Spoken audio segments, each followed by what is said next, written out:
سكنتا تفكوا حبيبي تفكر محمد تفكر لك ما تفكر أشتاق تفكر روحي حبيبي محمد تنتر مالرت أتوق تنتر ليوم مالرت به أسمو وانت هند رتي تنتر وألقى مرقبة أرى فيها يو كستي محيا ملي ووجو حبيبي نلفاتت محمد لك كناف ما أشتاق أكنمت ببالي تنقلوا سنت هيتي محمد of كيسة دي بني of مكانا of تفكروا وائي وما ربي خان نتيس وما ربي خان ساتقوا عن تاني وهي وما ربي خان تفكروا قونا سجنتا تفكرا. يقول الإمام الشافعي شاف له بيضة، قال ما أعظم هذه البيضة، خارجها أبيض كالفضة وداخلها أصفر كالذهب الزلال، يخرج الله منها حيوان يسمع ويبصر، ألا تدل على السميع البصير. سجنتا تفكرا.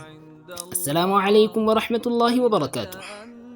أكما namni daldalaa gaarii ta'e tokko odeeffannoo gabaa guyyaa guyyaadhaan qoratee har'a dabale moo gad bu'e jedhee qorannaa gaarii gaggeessutti nutis imaanni keenya har'a ni dabale moo ni hir'atee of gaafachuu dandahuudha qabna.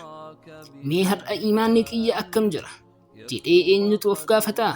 Dhugaan isaa namoonni baay'een waa'ee duniyaatiif ni yaadda'u. Garuu waa'ee imaanaa of hin hordofan. Imaanni immoo ni dabala, ni hir'ata, yoo hin kunuunfamne ni laafa, dhuma irratti ni bada. Kutaa itti aantuun maaliif hir'ataa fi akkamitti dabalaa waliin ilaalla.